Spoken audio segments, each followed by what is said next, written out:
Tidak hanya menjadi sistem integrator yang handal di bidang IT dan network infrastructure, yang pasti Sisindocom ingin menjadi mitra strategis yang dapat membantu customer dalam menghadapi tantangan maupun peluang di era digital business.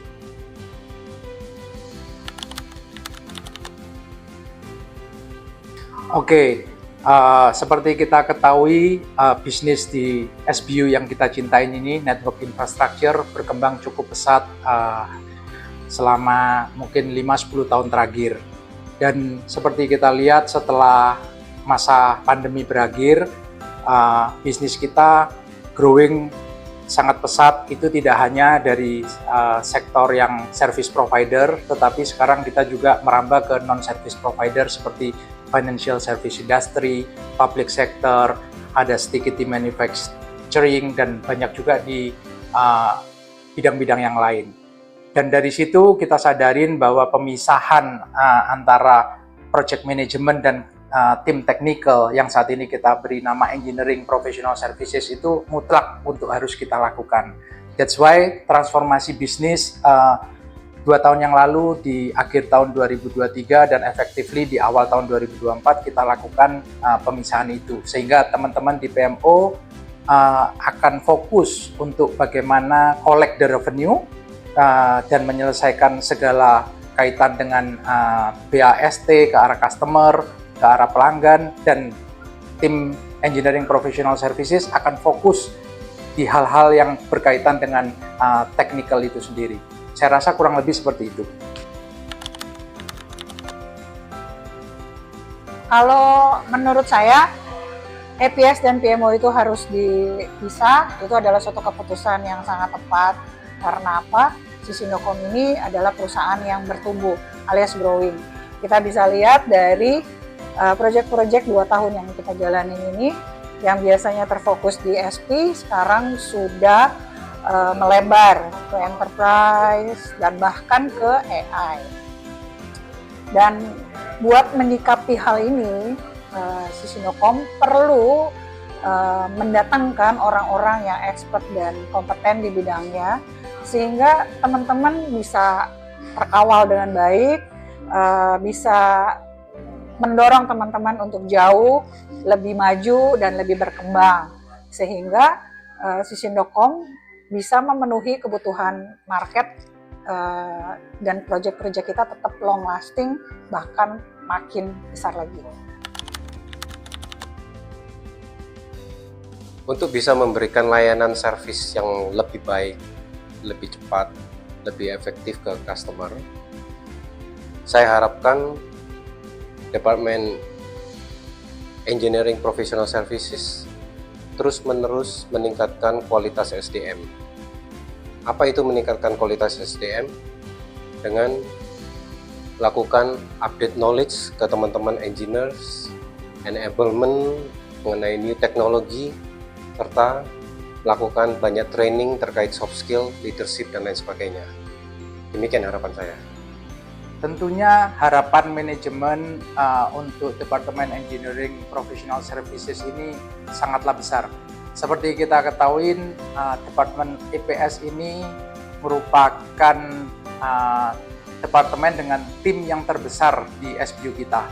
Total engineer saat ini lebih dari 200 orang, dengan total resources di SBU sekitar 420-430 orang. Artinya mencapai hampir 50%. Jadi EPS Department buat SBU ini merupakan tulang punggung atau istilahnya backbone yang sangat kita perlukan.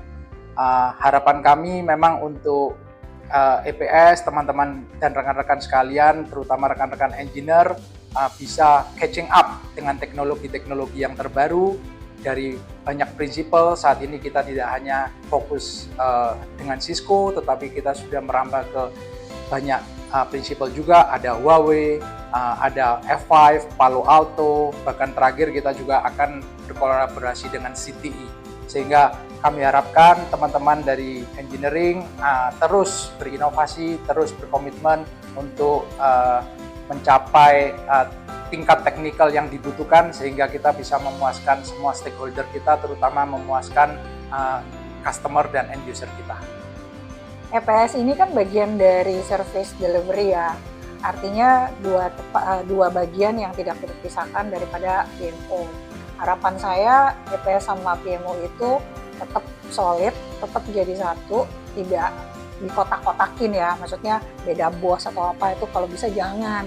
Kenapa? Karena perjuangan kita itu adalah sama, kita memberikan service yang terbaik buat customer dan kita juga mengawal sales dan pre-sales sehingga proyek itu dari scratch kita bisa mengubah menjadi uang dan nanti ujung-ujungnya buat bayar gaji dan bonus kita. Tetap semangat dalam menghadapi setiap tantangan yang semakin berat ke depan. Semangat untuk terus belajar, beradaptasi, dan bertransformasi ke era digital bisnis. Yang pasti ke depan kita akan fokus di bidang security, AI, cloud, and many smart solution yang berbasis software. Motivasi yang tepat untuk teman-teman, rekan-rekan sekalian di EPS, tetap jaga integritas kalian, be yourself and wherever you are, karena memang saat ini dinamika perkembangan teknologi ini begitu pesat, sehingga kadang tekanan dari sisi customer atau end user atau ekspektasinya sangat tinggi. Sehingga kita perlu tetap bersemangat dalam setiap pekerjaan, jaga kesehatan kalian, dan kita sukseskan bersama perusahaan yang kita cintain ini. Hidup Sisindo.com, sehat selalu. Teman-teman tahu nggak, engineer dan PMO itu adalah aset terbesar buat saya pribadi dan juga buat Sisindo.com. Kenapa dibilang aset? Karena aset itu tidak tergantikan. Beda dengan cost. Kalau cost, istilahnya ada lo, nggak ada lo, ya tetap berjalan. Tapi kalau aset itu adalah sesuatu yang sangat berharga, gitu. Jadi teman-teman harus tahu bahwa kalian itu adalah berharga buat saya pribadi dan juga buat Sisindo.com. Tapi aset ini nggak boleh keep silent, dia tetap harus maju, dia harus upgrade, dan dia juga harus berjuang. Artinya menyikapi market yang semakin berubah, diperlukan kerjasama yang intens. Jadi teman-teman harus upgrade skill, juga upgrade personality, nggak boleh baper ya, karena di tim kita ini sering banget yang namanya baper. Itu coba tolong makin lama makin hilang lah, karena buat menghadapi pertarungan di market ini kita butuh orang-orang yang siap baik dari secara skill dan juga siap secara karakter dan attitude.